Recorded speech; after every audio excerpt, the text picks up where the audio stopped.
Mutual funds സഹി ഹെ എന്ന് പറഞ്ഞ് ഒരു അഡ്വർടൈസ്മെൻറ്റ് നിങ്ങൾ കേട്ടിട്ടുണ്ടോ? നിങ്ങൾ കേട്ട് കാണുമായിരിക്കും. അത് നല്ല റിലാക്സ്ഡ് ആയിട്ട് നല്ലൊരു അഡ്വർടൈസ്മെൻറ്റ് ചെയ്ത് വന്നിട്ട് അവസാനം വന്നിട്ട് അവർ ചെറപറ 4 കാര്യങ്ങൾ പറഞ്ഞിട്ട് അഡ്വർടൈസ്മെൻറ്റ് അങ്ങ് ക്ലോസ് ആയി തീർക്കും. എന്തുവാണ് ഈ ചെറപറ 4 കാര്യങ്ങൾ പറയുന്നത്? നമുക്കൊന്ന് കേട്ട് നോക്കാം. മ്യൂച്വൽ ഫണ്ട് നിക്ഷേപങ്ങൾ വിപണിയിലെ ലാഭനഷ്ട സാധ്യതകൾക്ക് വിധേയമാണ്. സ്കീമുമായി ബന്ധപ്പെട്ട എല്ലാ രേഖകളും ശ്രദ്ധിച്ചു വായിക്കുക. അന്നേരം അതിനകത്ത് എന്തോ അവർക്ക് ഒളിക്കാനുണ്ടെന്നല്ലേ നമുക്കറിയേണ്ടത്. മ്യൂച്വൽ ഫണ്ട് സഹി നൈ ഹെ ഉള്ള കാര്യം നിങ്ങൾക്കറിയണോ? അതിനെപ്പറ്റിയാണ് ഇന്നത്തെ എപ്പിസോഡ്. അവസാനം വരെ കണ്ടു നിൽക്കുക. So let's get into the show.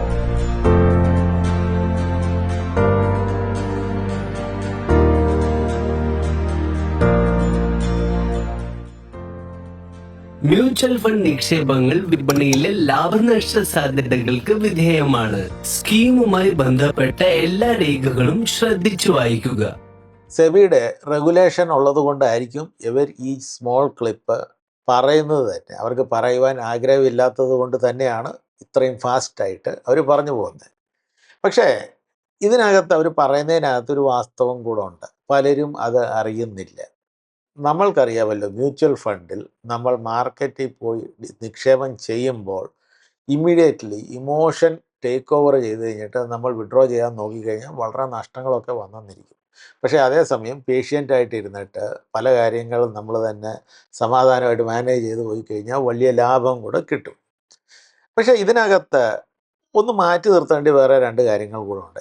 SIPയും SWPയും 2 കാര്യങ്ങളുണ്ട്. SIP എന്ന് വെച്ച് കഴിഞ്ഞാൽ നമ്മൾ എല്ലാ മാസം തോറും ഒരു നിശ്ചിത എമൗണ്ട് നമ്മുടെ മ്യൂച്വൽ ഫണ്ട്, അത് ഏത് മ്യൂച്വൽ ഫണ്ടാണെങ്കിലും എസ്പെഷ്യലി ഇക്വിറ്റി ബേസ്ഡ് മ്യൂച്വൽ ഫണ്ടിൽ നമ്മൾ കൊണ്ട് ഇൻവെസ്റ്റ് ചെയ്യുന്നു.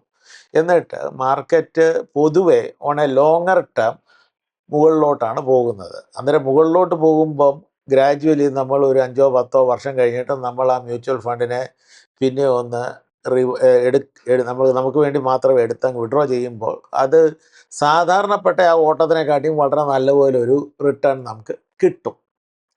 അങ്ങനെ ഒരു ചിന്ത ശരിയാണ്. SIPക്ക് പറ്റിയതാണ് മ്യൂച്വൽ ഫണ്ട്. പക്ഷെ വേറെ ഒരു സാധനം കൂടെ ഉണ്ട്, SWP. അത് ഒരു ഒളിഞ്ഞിരിക്കുന്ന ഒരു കെണിയും കൂടാണ്. അത് ശരിക്കും നമുക്ക് മനസ്സിലായിട്ടില്ലെങ്കിൽ നമ്മുടെ കയ്യിലുള്ള കാശ് നല്ലപോലെ അങ്ങ് പോവുകയും ചെയ്യും. SWPയുടെ കൺസെപ്റ്റ് എന്തുവാണെന്നറിയാമോ? ഇപ്പോൾ SIPയുടെ കൺസെപ്റ്റ് നമ്മൾ സ്മോൾ എമൗണ്ട്സ് ഇട്ടിട്ട് വലിയൊരു എമൗണ്ടിൽ നിന്ന് നമുക്ക് വിഡ്രോ ചെയ്യാവുന്നുള്ള കാര്യമാണ്. SWP എന്ന് വെച്ച് കഴിഞ്ഞാൽ നമ്മൾ വലിയൊരു എമൗണ്ട് ഇട്ടിട്ട് പിന്നെ മാർക്കറ്റ് മുകളിലോട്ട് പോകുന്ന ഒരു ചിന്തയിലാണ് ഈ കൊണ്ടിടുന്നത്. എന്നിട്ട് അത് കൊണ്ടിട്ട് അത് നമ്മൾ ഗ്രാജുവലി എല്ലാ മാസവും നമ്മൾ വിഡ്രോ ചെയ്യാം. പക്ഷേ അതേസമയം മാർക്കറ്റ് പൊങ്ങി പോകുന്നത് കൊണ്ട് നമ്മുടെ ആ കോർപ്പസ് അതും വർദ്ധിച്ചുകൊണ്ടിരിക്കും. അങ്ങനെ ഒരു ചിന്തയിലാണ് SWPയുടെ കൺസെപ്റ്റ് നടക്കുന്നത്. പക്ഷേ അതിനകത്ത് ഒരു പ്രശ്നമുണ്ട്. ഇത് എസ്പെഷ്യലി റിട്ടയറീസിനെ ട്രാപ്പ് ചെയ്യും. റിട്ടയറീസ് എന്ന് വെച്ച് കഴിഞ്ഞാൽ അവർ നോ മോർ ആക്റ്റീവ്ലി, അവർക്ക് ഇൻകം വരുന്നില്ല. പക്ഷേ അവർക്ക് സമാധാനമായിട്ട് അവസാനം 40 വർഷം അല്ലെങ്കിൽ 30 വർഷം അവർ സമാധാനമായിട്ട് ഇത് ഇൻവെസ്റ്റ് ചെയ്തിട്ട് മാസം തോറും കാശ് കിട്ടുമല്ലോ, അവസാനം നമുക്കൊരു വലിയ കോർപ്പസും കൂടെ അത് കുട്ടികൾക്ക് കൊടുക്കാം എന്നൊക്കെയുള്ള ചിന്തയിലായിരിക്കും അവർ ഇൻവെസ്റ്റ് ചെയ്യുന്നത്. സോ അത് മാർക്കറ്റ് ചെയ്യുന്നവരും അങ്ങനെയൊക്കെ തന്നെയാണ് മാർക്കറ്റ് ചെയ്യുന്നത്. പക്ഷെ അതിനകത്തിരിക്കുന്ന ഒളിഞ്ഞു കിടക്കുന്ന ഒരു കെണി അത് മനസ്സിലാക്കിയില്ലെങ്കിൽ പലർക്കും പണി കിട്ടും. അന്നേരം തുടക്കത്തിൽ തന്നെ നമ്മൾ ഇവരുടെ കാൽക്കുലേറ്റർ ഒന്ന് വിശകലനം ചെയ്യാം. കാൽക്കുലേറ്റർ വിശകലനം ചെയ്ത് കഴിഞ്ഞിട്ട് നമുക്ക് ഈ മാർക്കറ്റിൻ്റെ അപ്സ് ആൻഡ് ഡൗൺസിനെ പറ്റി നമുക്ക് ഒന്നുകൂടെ നോക്കാം. So let's get into that. ഇതാണ് നമ്മുടെ മ്യൂച്വൽ ഫണ്ട്സ് സഹി ഹേക്കാരുടെ കാൽക്കുലേറ്റർ. അതിനകത്ത് അവർ ഒരു സാമ്പിളും കൂടെ കൊടുത്തിട്ടുണ്ട്. 1 കോടി രൂപ ഡിപ്പോസിറ്റ് ചെയ്തിട്ട് അല്ലെങ്കിൽ 1 കോടി രൂപ മ്യൂച്വൽ ഫണ്ടിൽ നമ്മൾ ഇട്ടിട്ട് മാസം തോറും 30,000 റുപ്പീസ് നമ്മൾ വിഡ്രോ ചെയ്യുകയാണ്. അത് 20 വർഷത്തേക്ക് നമ്മൾ വിഡ്രോ ചെയ്യുന്നു. എന്നിട്ട് റേറ്റ് ഓഫ് റിട്ടേൺ 10% അവർ ഡിഫോൾട്ടായിട്ട് അങ്ങ് കാൽക്കുലേറ്റ് ചെയ്തിരിക്കുകയാണ്. അപ്പോൾ നിങ്ങൾ എത്രയാണ് വിഡ്രോ ചെയ്യുന്ന 20 വർഷത്തേക്ക്? ടോട്ടലി നിങ്ങൾ 72 ലക്ഷം രൂപ വിഡ്രോ ചെയ്യുന്നു. ഫൈനൽ ഇൻവെസ്റ്റ്മെൻറ്റ് വാല്യൂ എത്രയായി? 5,03,00,000. Total interest earned 4,75 crores. 1 കോടി ഇട്ടിട്ടാണ് ഇതൊക്കെ ഉണ്ടാക്കുന്നത്. ഇതാണ് നമ്മുടെ ഇനീഷ്യൽ ഇൻവെസ്റ്റ്മെൻറ്റ്. എന്നിട്ട് ഇതാണ് നമ്മുടെ ഫൈനൽ കോർപ്പസ് പ്ലസ് നമുക്ക് എത്ര ഇൻട്രസ്റ്റ് വന്നെന്നുള്ള കാര്യം ചെയ്തു. അത് കഴിഞ്ഞിട്ട് റെഡി ടു ഇൻവെസ്റ്റ് എന്ന് പറഞ്ഞ ബട്ടണുണ്ട്. നമ്മളെ കൊണ്ട് ഇൻവെസ്റ്റ്മെൻ്റ് അങ്ങ് തുടങ്ങിപ്പിക്കുകയാണ്.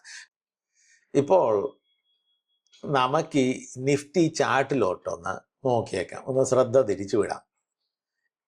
ഈ SWP എന്ന് പറഞ്ഞ സാധനം നമ്മൾ ലംസമായിട്ട് ഇടുന്നു, എന്നിട്ട് മാർക്കറ്റിൻ്റെ മുകളിലോട്ട് പോകുന്ന ഒരു പശ്ചാത്തലത്തിൽ നമുക്ക് അതിൽ നിന്ന് വിഡ്രോ ചെയ്യാൻ പറ്റും മാസം തോറും. അങ്ങനെയല്ലേ SWPയുടെ കൺസെപ്റ്റ്. പക്ഷേ ആ SWPയുടെ കൺസെപ്റ്റ് എപ്പോഴും അത് വാലിഡ് ആകണമെന്നില്ല. അതിനുവേണ്ടി മാർക്കറ്റിൻ്റെ ചാർട്ടിനോട്ട് പോകേണ്ട കാര്യമുണ്ട്. ഇപ്പോൾ ഇത് നമ്മുടെ കോവിഡിൻ്റെ ഡിപ്പാണ്. ഇപ്പോൾ ഒരാൾ SWP എന്ന് പറഞ്ഞിട്ട് പരിപാടിയൊക്കെ ചെയ്ത് കഴിഞ്ഞപ്പോഴത്തേക്ക് SWP വന്നിട്ട് അദ്ദേഹം ഈ പൊസിഷൻ ഉണ്ടല്ലോ, കർസർ നിൽക്കുന്ന ആ പൊസിഷൻ അവിടെ വന്നിട്ട് അദ്ദേഹം അങ്ങ് ഡിപ്പോസിറ്റ് ചെയ്തു, അല്ലെങ്കിൽ SWPക്ക് ഉള്ള ഇൻവെസ്റ്റ്മെൻറ്റ് ചെയ്തു. അന്നേരം ഇവിടെ അദ്ദേഹം 1 കോടി ഇട്ട് കഴിഞ്ഞാൽ ഒരു 6 മാസത്തിനുള്ളിൽ അദ്ദേഹത്തിൻ്റെ ആ ഇൻവെസ്റ്റ്മെൻറ്റ് എത്രയെന്നറിയാമോ? 39.89 അല്ലെങ്കിൽ 40% ഡൗൺ ആയി. 40% ഡൗൺ ആയെന്ന് പറഞ്ഞു കഴിഞ്ഞാൽ ഒരു 6 മാസത്തിനുള്ളിൽ അദ്ദേഹം വിട്ട 1 കോടി രൂപ അത് 60 ലക്ഷമായി മാറി. അന്നേരം 60 ലക്ഷമായി മാറിക്കഴിയുമ്പോഴത്തേക്ക് ആ ഒരു 6 മാസത്തേക്കല്ല ഇത് ഇട്ടത്, ആ 6 മാസത്തേക്കുള്ള ഡ്രോപ്പ് അല്ല ഇത്. അപ്പോൾ അദ്ദേഹം മന്ത്ലി അങ്ങ് വിഡ്രോയും കൂടെ ചെയ്യുക ഈ 30,000 വെച്ചിട്ട്. അന്നേരം ഉള്ളതും കൂടെ അങ്ങ് പോകും. 6 മാസത്തേക്ക് 60 lakhs ആയി 1 crore ഇന്ന്. എന്നിട്ട് 6 മാസം 30,000 വിഡ്രോ ചെയ്ത് കഴിഞ്ഞപ്പോഴത്തേക്ക് അടുത്ത 1,80,000 കൂടെ അവിടെ നിന്ന് അങ്ങ് പോയെന്നേ ഉള്ളൂ. മാർക്കറ്റിന് ഒരു ഭേദവും വന്നിട്ടില്ല.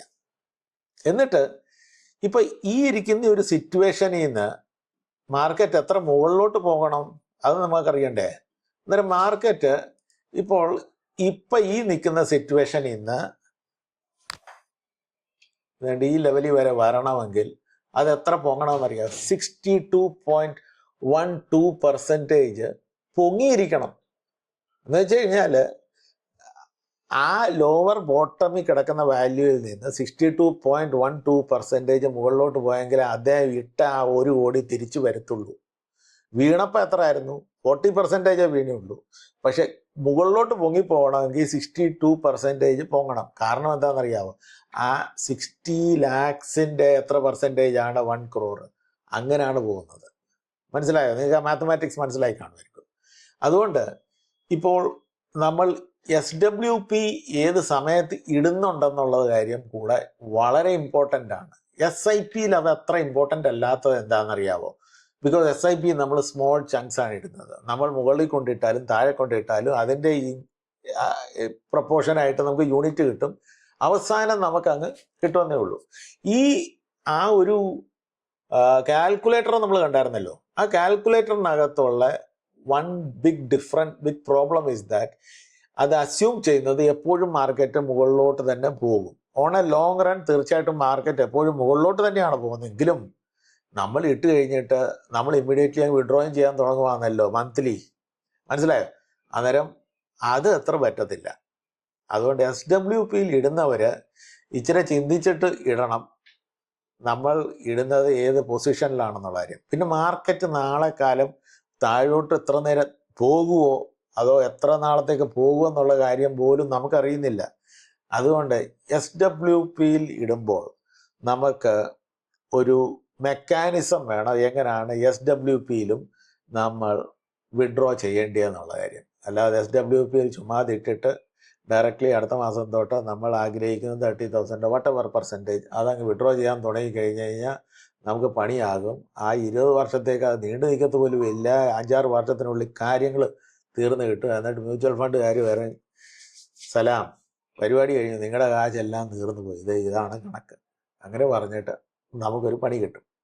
അന്നേരം നെക്സ്റ്റ് പോയിന്റ്, SWPയിൽ എങ്ങനെ ഇൻവെസ്റ്റ്മെൻറ്റ് ചെയ്യണം, ഇൻവെസ്റ്റ്മെൻറ്റ് ചെയ്താലും എങ്ങനെ നമ്മൾ അതിനെ ഓവർകം ചെയ്യാൻ പറ്റുമെന്നുള്ള ഒരു കാര്യം കൂടെ നമുക്ക് അറിഞ്ഞിരിക്കണം. നിങ്ങൾക്കിപ്പം പോസ്റ്റ് റിട്ടയർമെൻറ്റ് SWPയിൽ നിന്ന് തന്നെ കാശ് എടുക്കണമെന്നുള്ള ഒരു ചിന്തയുണ്ടെങ്കിൽ അതിനകത്തൊരു ടെക്നിക്കും കൂടെ ഉണ്ട്. അതെന്താണെന്നറിയാമോ? നിങ്ങളുടെ ടോട്ടൽ ഇൻവെസ്റ്റ്മെൻറ്റ് കോർപ്പസ്. ഇപ്പോൾ ഇവിടെ 1 കോടി എന്ന് പറഞ്ഞ് കാണും, നിങ്ങൾക്ക് ചിലപ്പോൾ 2 കോടി കാണുമായിരിക്കും, 4 കോടി കാണുമെന്നൊരു കാര്യമായിരിക്കും, അല്ലെങ്കിൽ ഒരു 50 ലക്ഷം എന്തെങ്കിലുമൊക്കെ കാണുമായിരിക്കും. അത് നിങ്ങൾ ഡിവൈഡ് ചെയ്യണം ഇൻറ്റു 2, 2 ഗ്രൂപ്പായിട്ട് ഡിവൈഡ് ചെയ്യണം. ഒരെണ്ണം നിങ്ങൾ SWPയിൽ കൊണ്ടിടണം. പക്ഷേ ഇടുമ്പോൾ തന്നെ നമുക്കൊന്ന് നോക്കണം, മാർക്കറ്റ് അധികമായിട്ട് പൊങ്ങിപ്പോയ സമയത്താണോ ഇടുന്നത്, അതോ മാർക്കറ്റ് നോർമലായി കിടക്കുന്ന സമയത്തൊക്കെയാണോ ഇടുന്നത്. നമുക്ക് മാർക്കറ്റ് പർട്ടിക്കുലർലി ടൈം ചെയ്യാനൊന്നും പറ്റത്തില്ല. ഇരുന്ന ഇരിപ്പിൽ താഴോട്ടും പോകാം, മുകളിലോട്ടും പോകാം. പക്ഷേ വലിയ ഹൈ ആയിട്ട് അങ്ങ് പീക്കായിട്ട് അടിച്ചു വിട്ടുകൊണ്ട് പോകുന്ന സമയത്ത് നമ്മൾ ഇടാതിരിക്കുകയാണ് ഭേദം. അതൊന്ന് നോർമലായിട്ട് സ്റ്റെബിലൈസ് ആകുമ്പോൾ ഇടുന്നതാണ് നല്ലത്. 2 ഗ്രൂപ്പ് എന്ന് പറഞ്ഞുണ്ടല്ലോ, ഒരു ഗ്രൂപ്പ് ഇടുന്നതിനെ പറ്റിയാണ് ഞാനീ പറയുന്നത്. ഈക്വിറ്റി മ്യൂച്വൽ ഫണ്ടിനകത്ത് SWP ഇടുന്നത്. വേറെ ഒരെണ്ണം നമുക്ക് ഇടാവുന്നത് ഡെറ്റ് മ്യൂച്വൽ ഫണ്ടിൽ SWP ഇടാം. ഡെറ്റ് മ്യൂച്വൽ ഫണ്ട് എന്ന് വെച്ച് കഴിഞ്ഞാൽ അത് ഈ ട്രഷറി ബിൽസ്, ട്രഷറി ബോണ്ട്സ്, അങ്ങനെയൊക്കെയുള്ള കോർപ്പറേറ്റ് ബോണ്ട്സിൽ നിന്നാണ് അവർക്ക് വരുമാനം കിട്ടുന്നത്. അന്നേരം അതിൻ്റെ ആ റേറ്റ് ഓഫ് ഇൻട്രസ്റ്റ് നമുക്ക് കിട്ടുന്ന ഇക്വിറ്റിയുടെ കൂട്ടങ്ങ് ഹൈ അടിച്ചു വിട്ട് പോകുന്ന സമയത്ത് അങ്ങ് കിട്ടത്തില്ല. അത് എപ്പോഴും ഏകദേശം സ്റ്റെബിലൈസ് ചെയ്തിട്ട് ആ ലെവലിലേ പോകത്തുള്ളൂ. അന്നേരം അവിടെ നിന്ന് നമുക്ക് റെഗുലറായിട്ട് SWP എടുക്കുന്നത് കൊണ്ട് ആ ഫണ്ടിന് കാര്യമായിട്ടുള്ള നഷ്ടം സംഭവിക്കുന്നില്ല. പക്ഷേ അതേസമയം നമുക്ക് 2 ഫണ്ടുണ്ടല്ലോ, ഒരെണ്ണം ഈക്വിറ്റി ബേസ്ഡ് ഉണ്ട്, ഒരെണ്ണം ഡെറ്റ് ബേസ്ഡ് ഉണ്ട്. ഈക്വിറ്റി ബേസ്ഡ് നമുക്ക് സ്റ്റോക്ക് മാർക്കറ്റിൽ നമുക്കറിയാം, കഴിഞ്ഞ പ്രാവശ്യം കിട്ടിയതിനേക്കാളും താഴോട്ടാണ് ഈക്വിറ്റി പൊയ്ക്കൊണ്ടിരിക്കുകയാണെങ്കിൽ വിഡ്രോ ചെയ്യരുത്. നമ്മൾ അവിടുന്ന് വിഡ്രോ ചെയ്യരുത്. നമ്മൾ ഇമ്മീഡിയറ്റ്ലി ഈ ഡെറ്റ് മ്യൂച്വൽ ഫണ്ട് ഉണ്ടല്ലോ, അവിടുന്ന് വിഡ്രോ ചെയ്യണം. എന്നിട്ട് ഇത് താഴോട്ട് എപ്പോഴും പോകത്തില്ലല്ലോ, താഴെ നിന്ന് മുകളിലോട്ട് പോയിരിക്കും. അന്നേരം കഴിഞ്ഞ പ്രാവശ്യം നമ്മൾ ആ ഈക്വിറ്റിയിൽ നിന്ന് വിഡ്രോ ചെയ്തതിനെക്കാട്ടിലും താഴെ പോയിട്ട് മുകളിലോട്ട് വരുമല്ലോ, പിന്നെ അത് മുകളിലോട്ട് പോകുമല്ലോ. ആ ലെവലിൽ പോകുമ്പോഴത്തേക്ക് നമ്മൾ ഇവിടുന്ന് വിഡ്രോ ചെയ്യാൻ തുടങ്ങണം. ഏതാ? SWP. പക്ഷേ ആ സമയം നമ്മൾ ഇവിടുന്ന് വിഡ്രോ ചെയ്യരുത്. ഇത് കോർപ്പസ് ഇച്ചിരും കൂടിക്കോട്ടെ ഇരിക്കട്ടെ. അന്നേരം എപ്പോഴും ഒരു സ്ഥലത്തുനിന്ന് വിഡ്രോ ചെയ്യുകയും ചെയ്യാം. പക്ഷേ SWPക്കകത്ത് നമുക്ക് ഫൈനലി ഒരു നല്ല കോർപ്പസ് ആയിട്ട് കിട്ടുകയും ചെയ്യാം. നിങ്ങൾക്കത് മനസ്സിലായെന്ന് ഞാൻ വിചാരിക്കുന്നു. നമ്മൾ ഡിപ്സിൽ SIP ഇൻവെസ്റ്റ് ചെയ്യുന്ന പോലെ ഡിപ്സിൽ SWP വിഡ്രോ ചെയ്യാതിരിക്കണം. ഓൺ എ ഹൈ നമ്മൾ വിഡ്രോ ചെയ്യാൻ നോക്കണം. ഓൺ എ ഡിപ്പ് നമ്മൾ ഈക്വിറ്റി മ്യൂച്വൽ ഫണ്ടിലെ SWP വിഡ്രോ ചെയ്യാതിരിക്കണം. അതേസമയം അന്നേരം നമ്മൾ ഷിഫ്റ്റ് ചെയ്യേണ്ടത് എവിടെയാണ്? ഡെറ്റ് മ്യൂച്വൽ ഫണ്ടിലോട്ട് ഷിഫ്റ്റ് ചെയ്തിട്ട് അവിടെ നിന്ന് വിഡ്രോ ചെയ്യണം. അല്ലെങ്കിൽ വേറെ ബെസ്റ്റ് പരിപാടി എന്ന് വെച്ച് കഴിഞ്ഞാൽ നിങ്ങളുടെ കോർപ്പസ് കൊണ്ട് FDയിലോട്ട് ഇട്ടിട്ട് പയ്യെ FDയിൽ നിന്ന് വരുന്ന ആ വരുമാനം വഴി അല്ലെങ്കിൽ കോർപ്പറേറ്റ് ബോണ്ട്സുകളൊക്കെ ഡയറക്റ്റ്ലി നമുക്ക് ഇൻവെസ്റ്റ് ചെയ്യാം. അതുവഴി നമുക്ക് നമ്മുടെ മന്ത്ലി ഇൻകം നടത്താം. അങ്ങനെ ഒരു സിസ്റ്റം കൂടെ ഉണ്ട്. ഇപ്പോൾ മനസ്സിലായല്ലോ, SWP ഇൻവെസ്റ്റ് ചെയ്യുമ്പോൾ SIPയുടെ മെൻറ്റാലിറ്റിയിൽ ഇൻവെസ്റ്റ് ചെയ്യാൻ പാടില്ല. ബിക്കോസ് SIP റിസ്ക് കുറവുള്ള ഒരു പരിപാടിയാണ്. നമ്മൾ മന്ത്ലി ഇടുകയാണ്. പക്ഷേ SWP ഒരു കോർപ്പസ് ഒരേ സമയം കൊണ്ട് ലംസം കൊണ്ട് ഇട്ടിട്ടാണ് അവിടെ നിന്ന് നമ്മൾ വരുമാനം കിട്ടുന്നത്. So it's totally different. പക്ഷേ അതേസമയം ഇതിന് രണ്ടിനും കൂടെ യൂണിഫൈഡ് ആയിട്ടുള്ള ഒരു തോട്ട് നിങ്ങളുടെ എല്ലാ ഇൻവെസ്റ്റ്മെൻറ്റിനും എപ്പോഴും ഉണ്ടായിരിക്കണം. അതെന്താണെന്നറിയാമോ?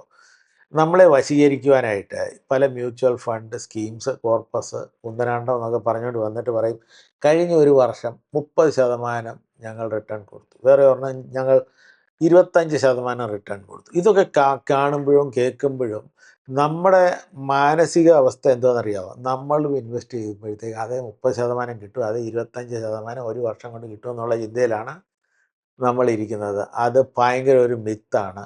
അങ്ങനെ ഒരു പെടലിനകത്ത് പെട്ടുപോകരുത്. നിങ്ങൾ ഇൻവെസ്റ്റ് ചെയ്യുമ്പോൾ നിങ്ങൾക്ക് കൺവിൻസിങ് ആയിട്ട് നോക്കുന്ന ഷെയറോ ഗ്രൂപ്പ്സോ ഇൻഡെക്സോ ഏതിനകത്താണെങ്കിലും അത് നിങ്ങൾക്ക് കൺവിൻസിങ് ആയിരിക്കണം.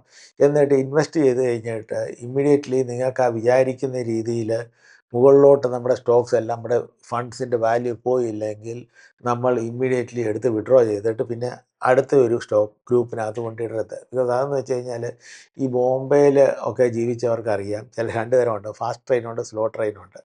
നമുക്ക് അപ്പുറത്തെ ഒരു ട്രെയിൻ ഫാസ്റ്റായി പോകുമ്പോൾ നമ്മൾ ഇവിടുന്ന് ഇറങ്ങിയിട്ട് അന്നേരം ആ ട്രെയിനിലോട്ട് ചാടാൻ നോക്കുമ്പോഴത്തേക്ക് നമ്മൾ നിന്ന ട്രെയിൻ അങ്ങ് പോവുകയും ചെയ്യും, അപ്പുറത്തെ ട്രെയിൻ വരാതിരിക്കുകയും ചെയ്യും. ആ അബദ്ധം പറ്റിയെന്ന് വരും കേട്ടോ. അതുകൊണ്ട് നമ്മൾ സെക്യൂറായിട്ട് ഒരു സ്റ്റോക്കിനകത്ത് കയറി കഴിഞ്ഞ് കഴിഞ്ഞാൽ അതിനകത്ത് ഇൻവെസ്റ്റ് ചെയ്തിരിക്കുക. നല്ല സ്റ്റോക്ക് സെലക്ട് ചെയ്യണം എന്നുള്ള കാര്യം തീർച്ചയാണ്. അതുപോലെ തന്നെ നല്ലൊരു മ്യൂച്വൽ ഫണ്ട് സെലക്ട് ചെയ്യണം. നല്ല മ്യൂച്വൽ ഫണ്ടിൻ്റെ basis is what is the underlying stocks, അല്ലാതെ കഴിഞ്ഞ വർഷം അത് എത്ര റിട്ടേൺ തന്നെന്നുള്ളത് ആ ബേസിസിൽ ഇരുന്ന് കഴിഞ്ഞാൽ നമുക്ക് അബദ്ധം പറ്റിയിരിക്കും. ഈ വീഡിയോ ഇവിടെ അവസാനിക്കുന്നു. വീഡിയോ ഇഷ്ടപ്പെട്ടിട്ടുണ്ടെങ്കിൽ ലൈക്ക് ചെയ്യുക, ഷെയർ ചെയ്യുക, സബ്സ്ക്രൈബ് ചെയ്യാത്തവർ സബ്സ്ക്രൈബ് ചെയ്യുക. ഇനി വീണ്ടും കണ്ടുമുട്ടുന്നവരെ പീസ്.